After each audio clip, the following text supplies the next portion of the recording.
Today I'm reading The Aristocrats.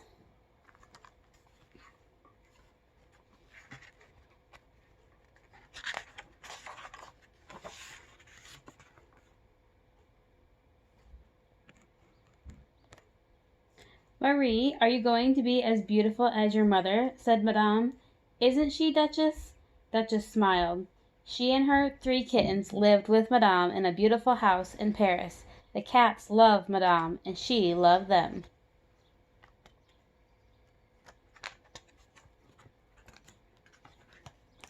The kittens were very talented.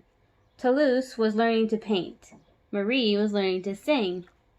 And Berlioz was learning to play the piano. Madame appreciated the kittens' talent, but Edgar, the butler, did not appreciate the mess they made. I am not a butler, he grumbled to himself. I am a cat sitter for 4 spoiled Aristocrats.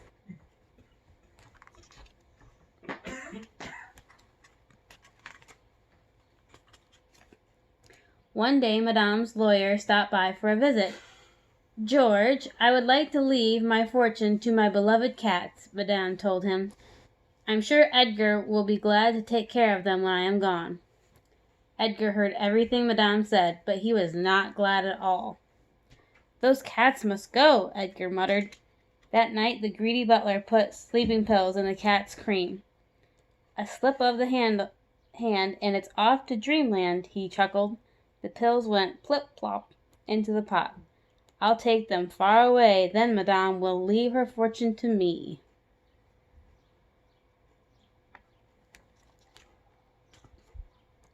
Dinner was delicious. The cats gladly shared it with their friend Roquefort the mouse. Roquefort dipped his cracker into the bowl. My compliments to the chef, he said. It's Cremla Edgar, Marie told him. Roquefort went to get another cracker, but he fell asleep as soon as he reached his hole. Soon all the cats were sound asleep too. Edgar carefully put them in their basket. Madame had gone to bed. The house was quiet.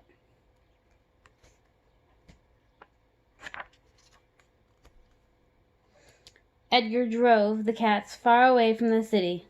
These cats will never find their way back to Paris, the butler said to himself.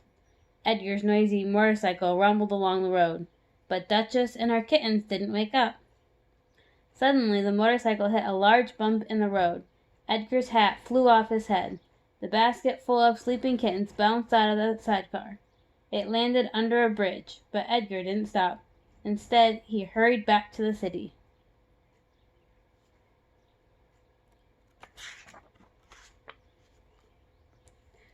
When they woke up the next morning, Duchess and the kittens had a very unpleasant surprise. Where are we, Mamma? Asked Toulouse. Don't worry, children, Duchess assured them. I'll find a way for us to get back to Madame. But she didn't know what to do. Just then Duchess saw another cat. He was just an alley cat, but he looked very friendly. Hi there, called the cat. The name's Abraham DeLacy Gillespie Casey Thomas O'Malley. What's yours? Duchess, she answered. Beautiful, just like those blue eyes, O'Malley purred.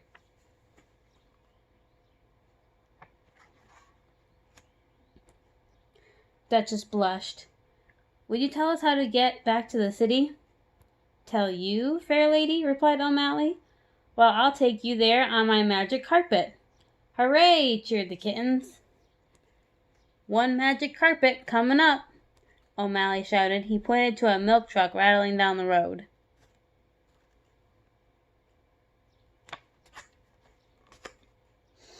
O'Malley jumped on to the front of the milk truck. He hissed. He howled. The truck screeched to a halt. The driver got out of the truck to look for O'Malley. Where is that silly cat? The driver wondered. He didn't see who was climbing into the back of his truck.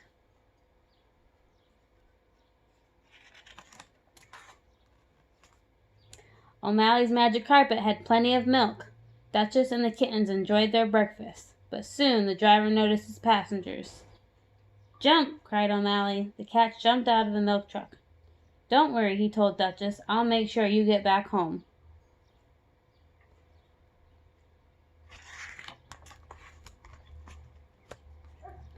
Just follow me, said O'Malley. He led them through the pretty courtside. O'Malley is so smart, said Marie. O'Malley is so brave, said Toulouse. When I grow up, said Burroughs, I'm going to be just like O'Malley. They came to some railroad tracks. O'Malley decided to follow the tracks to the city.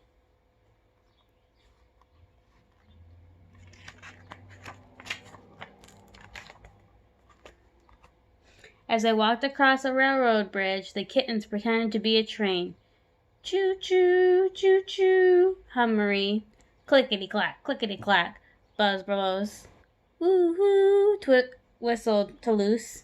Woo-hoo, answered a real train, and it was right behind them.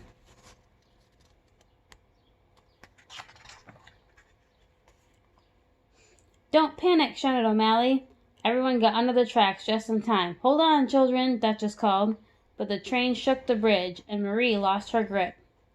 Mama, she cried as she fell into the cold water below. O'Malley did a daring dive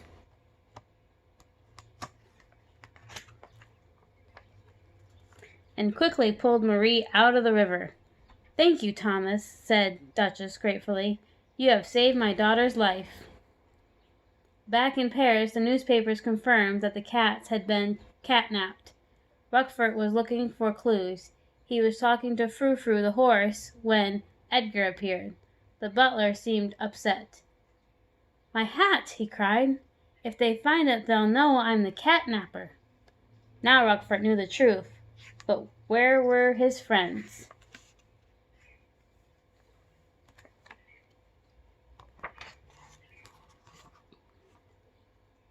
His friends were in Paris. We can stay in my penthouse pad for the night, O'Malley said. He led them up to the rooftops. Wow, this is great, exclaimed Toulouse.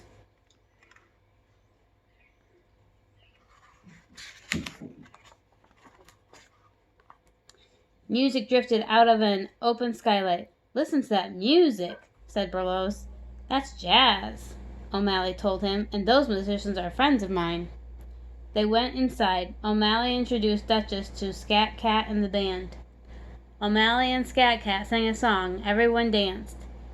It isn't Beethoven, Mama, but it sure bounces, giggled Burroughs. Let's swing it, Thomas laughed. Thomas laughed, Duchess. They had lots of fun. After the party was over, Duchess and O'Malley admired the full moon. I'm going to miss you, beautiful, and those kittens too, admitted O'Malley. We will miss you, Duchess said softly, but tomorrow we must go home to Madame. I'm sure she's very worried. I guess you know best, sighed O'Malley. The kittens were watching from a window. Well, we almost had a father, Burroughs said quietly.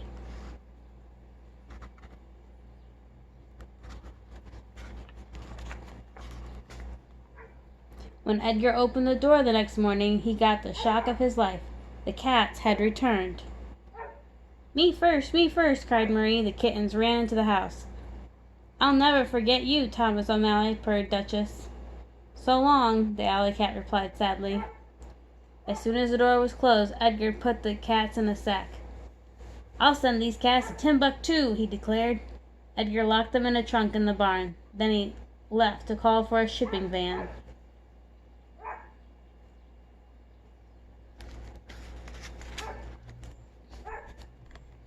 Luckily, Roquefort had seen everything. The brave mouse ran for help. He found O'Malley first. O'Malley told the mouse to get Scat Cat and his band to help too. When Edgar returned to the barn, he had a big surprise waiting for him. Scat Cat and his band took care of Edgar. Meanwhile, Roquefort and O'Malley freed Duchess and the kittens.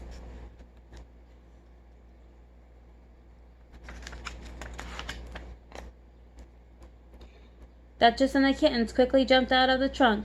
Then Frou-Frou pushed Edgar in. After thanking their friends, Duchess and the kittens had a happy reunion with Madame.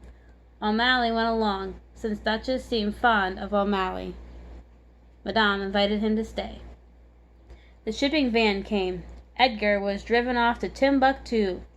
Madame never saw him again, so she told her lawyer to change her will. Very well, said George. Scratch one butler.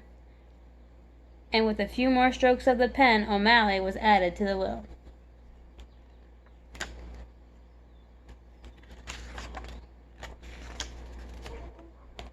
O'Malley was a very good father. With a bit of grooming, he was also a fine Aristocrat. The cats made such a fine family that Madame decided to take a family picture.